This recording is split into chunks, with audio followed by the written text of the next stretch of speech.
only for educational purpose, and this video is only an explanation of the previous year question paper for biology UPTGT। तो दोस्तों एक बार फिर से बहुत बहुत स्वागत है आपका मेरे इस चैनल बायोलॉजी फॉर ऑल। और हमने एक सीरीज़ शुरू की थी जिसमें UPTGT में जो बायोलॉजी के क्वेश्चंस पूछे गए हैं उन क्वेश्चंस की एक सीरीज़ शुरू की थी, और इसी क्रम में हम सॉल्व कर रहे थे 1999 का UPTGT का क्वेश्चन पेपर बायोलॉजी का।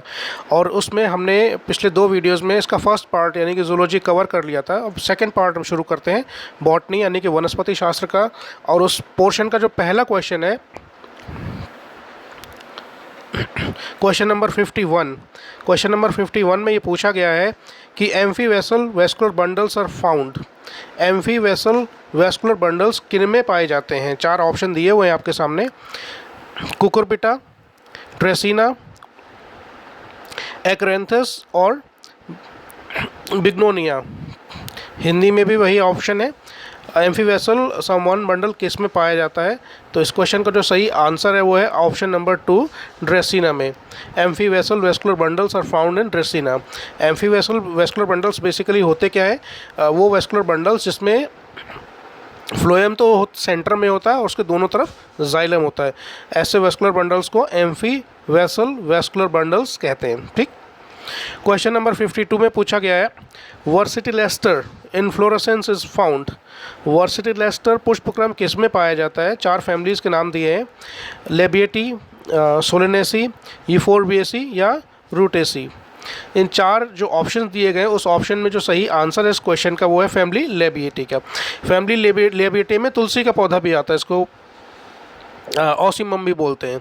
तो उसमें जो पुष्पक्रम पाया जाता है उसको वर्सिटिलेस्टर इनफ्लोरेसेंस कहते हैं। तो ये है बॉटनी का 52nd क्वेश्चन। 53rd यानी कि 53वां जो क्वेश्चन है उसको हम लेते हैं, और इस क्वेश्चन में पूछा गया है कि syngenesious stamens are found in family. 4 families के नाम दिए हैं और पूछा गया है कि युक्त कापी पुंकेश्वर किस में पाया जाता है? कंपोजिटी में, रूबिएसी में, रोजेसी में या मेरिटेसी में? कंपोजिटी, रूबिएसी, रोजेसी और मेरिटेसी। जो क्वेश्चन पूछा गया, देखिए सिनजेनेसिस स्टेमन्स बेसिकली वो होते हैं जिसमें एंथर के 2 पार्ट, स्टेमन के 2 पार्ट होते हैं, एंथर और फिलामेंट। ठीक है। तो सिनजेनेसिस जो कंडीशन है उसमें एंथर फ्यूज्ड होते हैं और फिलामेंट सब अलग अलग होते हैं। तो जो इस टाइप के जो स्टेमन होते हैं वो किस फैमिली में पाए जाते हैं? फैमिली कंपोजिटी में। किस में? Option first, family Compositae. इसी क्रम में आगे बढ़ते हैं। क्वेश्चन नंबर 54 में पूछा गया कि फ्लावर्स आर जाइगोमॉर्फिक इन। जो पुष्प है जाइगोमॉर्फिक पुष्प किस में होता है? 4 ऑप्शन दिए हैं, डेल्फिनियम, रेननकुलस, ब्रेसिका या आइपोमिया में। डेल्फिनियम, रेननकुलस, ब्रेसिका या आइपोमिया में। क्वेश्चन नंबर 54, इस क्वेश्चन का जो सही जवाब है वो है ऑप्शन फर्स्ट, डेल्फिनियम में। क्वेश्चन नंबर 55 यानी कि 55 पूछा गया है the fruits developing from a superior bicarpellary ovary with 2 parietal placenta are. एक फल जो एक ऊर्ध्ववर्ती द्विअंडपी अंडाशय जिसमें 2 भित्तीय बीजांड हो से विकसित होता है उसको क्या कहते हैं? फॉलिकल कहते हैं, कैप्सूल कहते हैं, सिलिगुआ कहते हैं या पॉड कहते हैं? तो इस क्वेश्चन का जो सही आंसर है क्वेश्चन नंबर 55 का A fruit that develops from a superior bicarpellary ovary with 2 parietal placenta are siligua। क्या कहते हैं? सिलिगुआ। क्वेश्चन 56 कैरेंकल इन कैस्टर सीड। कैस्टर सीड अरंड के बीज को बोलते हैं। इसमें पूछा गया कि अरंड के बीज में बीज चोल क्या है? अध्यावरण का अंडद्वारी उदर्ध है, भ्रूणपोष है, ढाल के आकार का एक बीज पत्र है या रेफी का विस्तार है? इंग्लिश में the micropylar outgrowth of integument. ये इंटेग्यूमेंट का माइक्रोपाइलर की तरफ से उसका एक उसी का एक आउटग्रोथ है। ये एंडोस्पर्म है, ये शील्ड शेप्ड कॉटिलिडन है कोई, या एक्सटेंशन ऑफ रेफी, या रेफी का ये एक्सटेंशन है।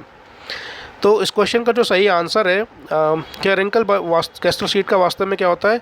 The micropylar outgrowth of integument. ये इंटेग्यूमेंट का ही माइक्रोपाइलर एंड की तरफ से इसको एक तरीके का आउटग्रोथ। आपने अरंड के सीड में देखा होगा एक वाइट कलर का आपको पार्ट दिखाई पड़ता है बाहर से, उसको कैरेंकल बोलते हैं। 57 में क्या पूछा गया है? When stem is modified into green leafy structure it is known as. पूछा गया है कि जब स्टेम यानी कि तना एक हरित पर्णी संरचना में परिवर्तित हो जाता है तब उसको क्या बोलते हैं? हिंदी में पर्णाभ स्तंभ, पर्णाभ वृंत, बुलबिल या प्रतान। इंग्लिश में फाइलोक्लेड, फाइलोड, बुलबिल या फिर टेंड्रिल बोलते हैं। क्वेश्चन नंबर 57 में इस क्वेश्चन का जो सही आंसर है वो ऑप्शन नंबर फर्स्ट, फाइलोक्लेड। जब स्टेम मॉडिफाइड हो जाए, स्टेम एक ग्रीन कलर के लीफी स्ट्रक्चर, लीफ जैसे स्ट्रक्चर में अगर मॉडिफाई हो जाए तो उस स्ट्रक्चर को क्या बोलते हैं? फाइलोक्लेड। क्या बोलते हैं? फाइलोक्लेड। क्वेश्चन नंबर 58 में पूछा गया है the cork of commerce is derived from. जो कॉमर्शियल कॉर्क है वो किससे डिराइव होता है? फेलोजन से, वैस्कुलर कैम्बियम से, फ्लोएम से या फिर जाइलम से। इंग्लिश में भी लगभग वैसे ही नाम है, फेलोजन, संवहन कैम्बियम से या फ्लोएम से या फिर दारू से। व्यावसायिक कॉर्क किससे उत्पन्न होती है? Question number 58। इस क्वेश्चन का सही आंसर है फेलोजन। जो कॉर्क होती है, जो खासकर बॉटल्स में यूज़ करने के काम आती है, खासकर जो वाइन होती है उनकी बॉटल, उनको सील बंद करने के काम आती है कॉर्क, और भी उसके कई सारे यूजेस हैं। तो कमर्शियल कॉर्क जो होती है किससे बनाई जाती है, किससे निकाली जाती है, वो होता है, उसका आंसर है फेलोजन। 59 में पूछा गया है velamen and spongy tissues are present in. Velamen tissue और स्पॉन्जी टिश्यू कहाँ प्रेजेंट होते हैं? ब्रीदिंग रूट में, पैरासिटिक रूट में, एपिफाइटिक रूट में या ट्यूबरस रूट में। हिंदी में श्वसन मूल में, परजीवी मूल में, आदिपादिपीय मूल में या फिर कंदिल मूल में। इस क्वेश्चन का सही आंसर है आंसर थर्ड, हिंदी में आदिपादिपीय मूल और इंग्लिश में एपिफाइटिक रूट। वेलामेन एक स्पेशल तरीके के टिश्यूज़ होते हैं जो कि जो आसपास पौधों के आसपास का जो वातावरण होता है उससे मॉइस्चर को एब्जॉर्ब करने में ये इसको हेल्प करते हैं, वेलामेन टिश्यूज़। ठीक है, तो किन रूट्स में पाए जाते हैं? एपिफाइटिक रूट में ये पाए जाते हैं। Question number 59। क्वेश्चन नंबर 60 यानी कि 60 में पूछा गया है the system of classification propose by Bentham and Hooker is. Bentham and Hooker ने जो क्लासिफिकेशन का दिया था उसका बेसिस क्या है? वो है क्या वास्तव में? किस तरीके का क्लासिफिकेशन? वो आर्टिफिशियल है, न्यूमेरिकल है, फाइलोजेनेटिक है या फिर नेचुरल है? हिंदी में कृत्रिम है, संख्यात्मक है, जाति वृत्तीय है या फिर प्राकृतिक है? Question number 60। तो इस क्वेश्चन का जो सही आंसर है वो है नेचुरल। कैसा? जो बेंथम एंड हुकर ने क्लासिफिकेशन दिया था वो नेचुरल सिस्टम ऑफ क्लासिफिकेशन कहलाता है, बेंथम एंड हुकर द्वारा। Question number 61।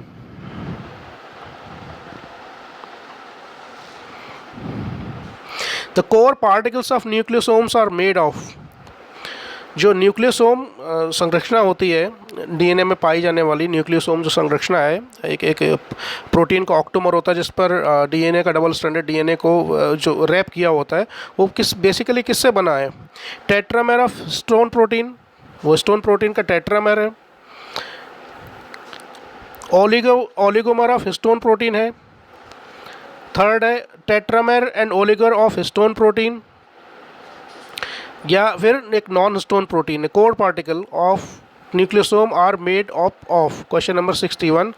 तो इंग्लिश में और हिंदी में लगभग सेम ही है। हिस्टोन प्रोटीन के टेट्रामेर हैं, हिस्टोन प्रोटीन के ओलिगोमर हैं, हिस्टोन प्रोटीन के टेट्रामेर ओलिगोमर से हैं और या फिर नॉन हिस्टोन प्रोटीन से। इस क्वेश्चन का जो सही आंसर मुझे लगता है वो है क्योंकि पूछा गया कोर पार्टिकल। कोर पार्टिकल तो मेरा जो कैलकुलेशन है वो उसके हिसाब से इसका क्वेश्चन का आंसर होना चाहिए answer first, tetramer of histone protein. क्योंकि बेसिकली हिस्टोन प्रोटीन में जो पार्टिकल्स पाए जाते हैं H2A, HB, H2B, H3 और H4, इनके दो मॉलिक्यूल्स पाए जाते हैं। ठीक है, तो अगर कोर पार्टिकल्स की बात करें तो उस हिसाब से क्वेश्चन नंबर 61 का ऑप्शन फर्स्ट सही लगता है। हालांकि आपकी अगर इस बारे में कोई अलग राय है या इस क्वेश्चन का लगता है कि कोई आंसर कोई दूसरा होना चाहिए तो कमेंट करके आप मुझे ज़रूर बता सकते हैं। Question number 62। The endosperm of A plant has 24 chromosomes, the petals of this plant will have, अगर किसी प्लांट में के भ्रूण पोष में 24 गुणसूत्र हैं तो पुष्प पौधे के बाह्यदल पुंज में गुणसूत्रों की संख्या कितनी होगी? 4 ऑप्शन दिए, 8 क्रोमोसोम होगी, 16 होगी, 24 क्रोमोसोम होगी या 32 क्रोमोसोम होगी। देखिए जो एंजियोस्पर्म प्लांट है उनका एंडोस्पर्म जो होता है ट्रिप्लॉइड होता है। कैसा होता है? 3n होता है, ठीक है। तो अगर और बाकी का जो प्लांट पार्ट की बॉडी है वो कैसी होती है? वो होती है डिप्लॉइड, ठीक है। तो अगर हम एंडोस्पर्म ट्रिप्लॉइड है, 3n बराबर, अगर 3n इज इक्वल टू 24 तो n बराबर कितना हुआ? 8, और तो 2n बराबर कितना हुआ? 16, कितना हुआ? 16, ठीक है। तो पीटल्स में उन क्रोमोसोम की संख्या कितनी होगी? 16 होगी। तो इस कैलकुलेशन के हिसाब से क्वेश्चन नंबर 62 यानी 62 का जो सही आंसर है वो है 16 क्रोमोसोम।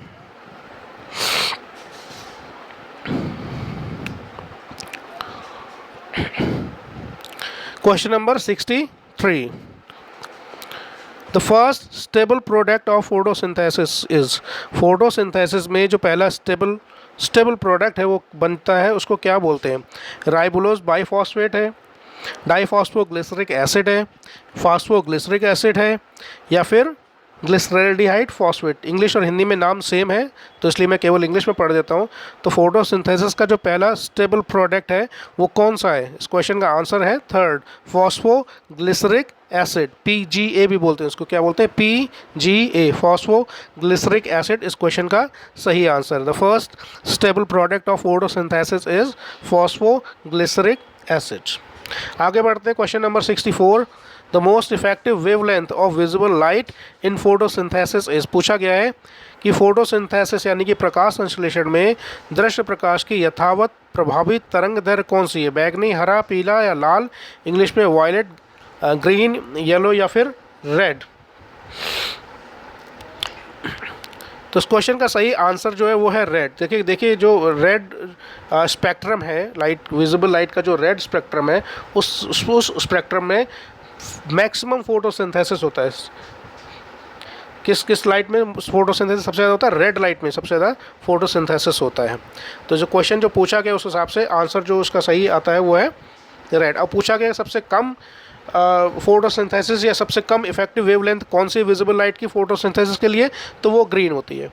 तो यह इसका मतलब ये है कि ग्रीन लाइट में, ग्रीन स्पेक्ट्रम में फोटोसिंथेसिस सबसे कम होता है, रेड में सबसे ज़्यादा होता है। तो क्वेश्चन इस विषय पर अगर कोई क्वेश्चन पूछा जाता है तो उसका आप आंसर इस हिसाब से दे सकते हैं। अगले क्वेश्चन की तरफ बढ़ते हैं, क्वेश्चन नंबर 65 यानी कि 65।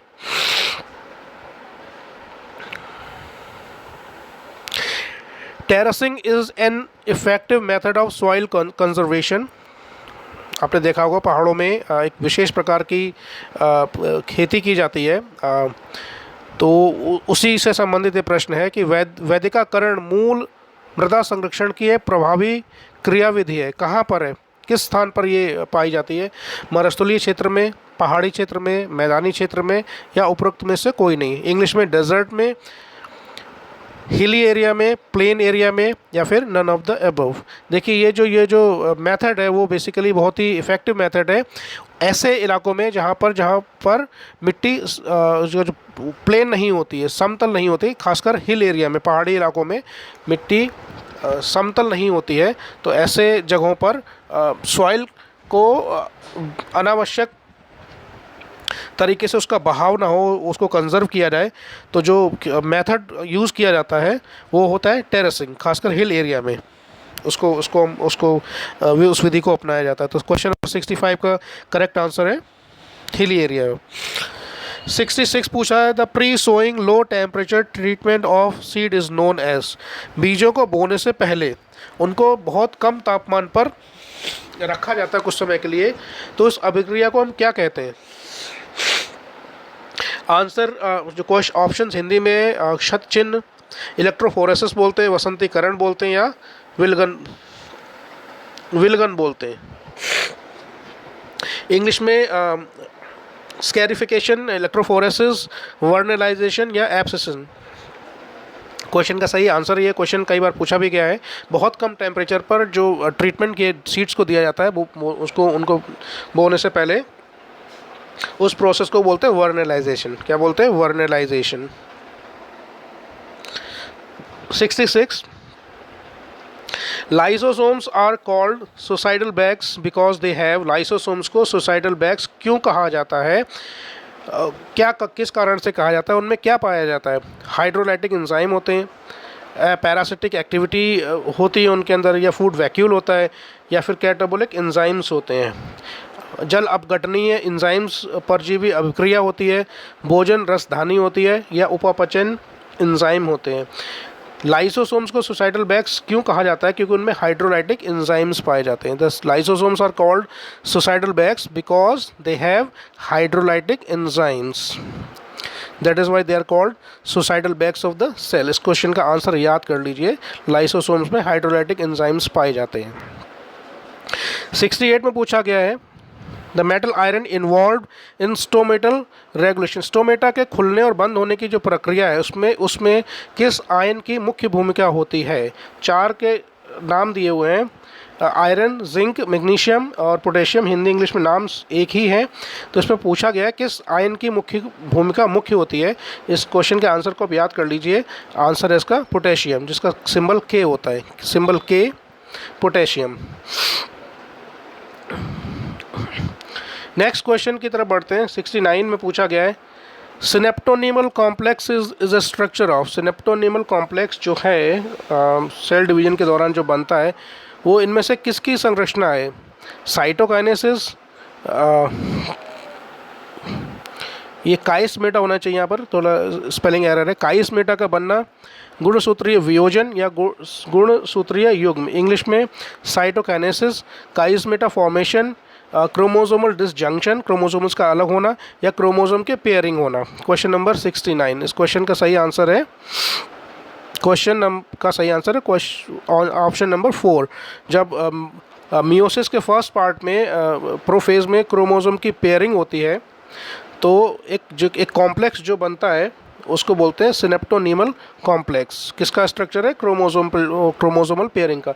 जो होमोलोगस क्रोमोसोम पेयर बनाते हैं मियोसिस की जो फर्स्ट वाले पार्ट का जो प्रोफेज अवस्था है उसमें होता है। 69 का जो आंसर है आंसर नंबर 4। 70 की तरफ बढ़ते हैं। पूछा गया है कि क्रेन्स एनाटॉमी, इसको लोग एनाटॉमी भी पढ़ते हैं और एनाटॉमी भी आप बोल सकते हैं। क्रेन्स एनाटॉमी इज फाउंड किन में पाई जाती है? क्रेन्स एनाटॉमी एक विशेष प्रकार की संरचना है पत्तियों की है। सक्युलेंट प्लांट में, C4 प्लांट में, C3 प्लांट में, नन ऑफ द अबव। किन में पाई जाती है क्रेन्स एनाटॉमी? इसका आंसर आपको पता होगा। क्रेन्स एनाटॉमी पाई जाती है C4 प्लांट्स में। अब C4 प्लांट्स क्या होते हैं इसके बारे में थोड़ा सा पढ़ लीजिएगा। 71 में पूछा गया the phenomenon in which an allele of one gene suppresses the activity of an allele of another gene is known as. वो प्रक्रिया या वो फिनोमिनन जिसमें जीन के एक युग्म विकल्पी दूसरे जीन के युग्म विकल्पी विरोध की परिघटना को क्या बोलते हैं? प्रभाविता है, वो निष्क्रियण है, अध्यांतरण है, या निरोध है। इंग्लिश में डोमिनेंस है, इनएक्टिवेशन है, एपिस्टासिस है, या सप्रेशन है। इस क्वेश्चन का सही जवाब है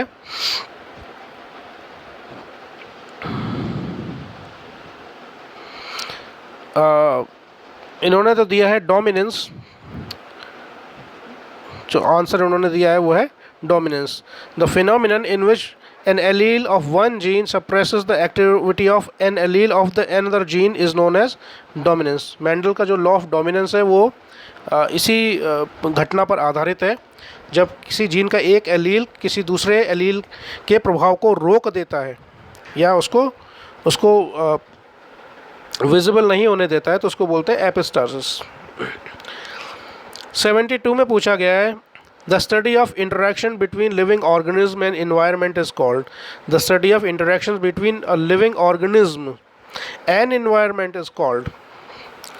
यानी कि जीवों और पर्यावरण में अन्योन्य क्रिया के को क्या